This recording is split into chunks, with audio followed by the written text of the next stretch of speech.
నమస్తే welcome to 929 TV నేను ప్రియాంక ప్రపంచం ఒక విచిత్రమైన మలుపు వద్ద నిలిచింది. ఒకవైపు శాంతి కోసం రహస్య ఒప్పందాలు జరుగుతున్నాయి, మరోవైపు యుద్ధ భూముల్లో బాంబులు పేలుతూనే ఉన్నాయి. ఒక చోట దేశాధినేతలు చేతులు కలుపుతున్నారు, ఇంకొక చోట సరిహద్దులు దాటి నల్ల బజారు నెట్వర్క్లు పెరుగుతున్నాయి. మరో చోట ప్రపంచాన్ని ఒకటిగా చేసే ఫుట్బాల్ పండుగకు ఏర్పాట్లు జరుగుతున్నాయి.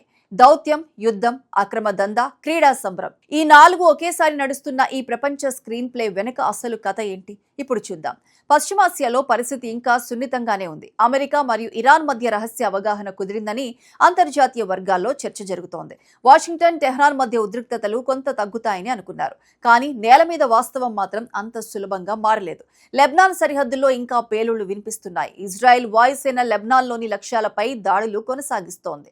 క్షిపణుల దాడులతో నివాస సముదాయాలు నేలమట్టమవుతున్నాయి, రోడ్లపై వాహనాలు కాలిపోతున్నాయి. శిథిలాల మధ్య సహాయక బృందాలు ప్రాణాల కోసం వెతుకుతున్నాయి.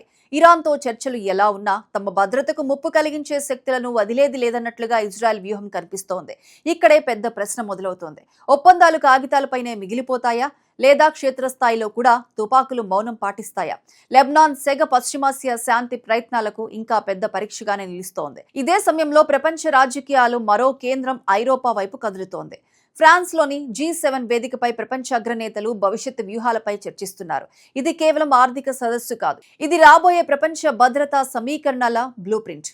రష్యా ఒత్తిడిని ఎదుర్కొంటున్న ఉక్రెయిన్ కు ఎంత సాయం అందించాలి, ఆర్థిక ప్యాకేజీలు ఎంతవరకు ఇవ్వాలి, అత్యాధునిక ఆయుధాల సరఫరా ఎలా కొనసాగించాలి, రష్యాపై ఆంక్షలు మరింత కఠినం చేయాలా? ఇలాంటి కీలక ప్రశ్నలపై G7 దేశాలు నిర్ణయాలు తీసుకుంటున్నాయి. ఉక్రెయిన్ అధ్యక్షుడు జెలెన్స్కీ, అమెరికా అధ్యక్షుడు డొనాల్డ్ ట్రంప్, ఫ్రాన్స్ అధ్యక్షుడు ఇమాన్యుయల్ మాక్రాన్తో జరిగిన చర్చలు అంతర్జాతీయ దృష్టిని ఆకర్షిస్తున్నాయి. రష్యా ఉక్రెయిన్ యుద్ధం కేవలం రెండు దేశాల మధ్య ఘర్షణగా మిగల్లేదు, ఇది ఇప్పుడు ప్రపంచ శక్తుల మధ్య వ్యూహాత్మక పోరాటంగా మారింది. ఒకవైపు రష్యా, మరోవైపు ఉక్రెయిన్ కు అండగా నిలుస్తున్న పాశ్చాత్య దేశాలు.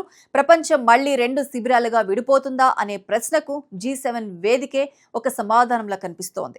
అయితే యుద్ధం కేవలం సైనిక మ్యాప్లను మాత్రమే మార్చదు, అది సరిహద్దుల వద్ద కొత్త అక్రమ ఆర్థిక వ్యవస్థలను కూడా సృష్టిస్తుంది. ఇంధన అక్రమ రవాణా ఇప్పుడు అలాంటి ఒక పెద్ద షాడో ఎకానమీగా మారుతోంది. ఒక దేశంలో చౌకగా దొరికే ఇంధనాన్ని పక్క దేశంలో ఎక్కువ ధరకు అమ్మడం కోసం సరిహద్దులు దాటించే ముఠాలు విస్తరిస్తున్నాయి. బైక్లపై ప్లాస్టిక్ క్యాన్లు, అడవిదారులు, చిన్న గ్రామీణ మార్గాలు, సరిహద్దు చెక్ పోస్టులను తప్పించుకునే రూట్లు, ఇలా ఇంధనం ఒక అక్రమ సరుకుగా మారుతోంది. ఇది కేవలం కొద్ది మంది చేసే చిన్న దందా కాదు, దీని వెనుక పెద్ద మాఫియా నెట్వర్కే ఉంది.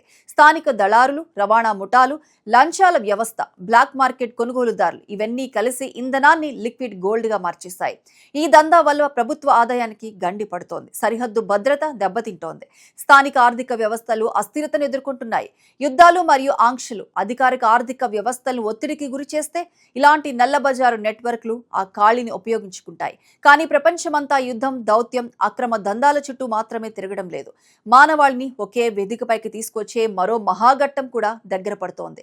2026 ఫిఫా ప్రపంచ కప్, ప్రపంచం ఎదురు చూస్తున్న ఫుట్బాల్ పండుగ.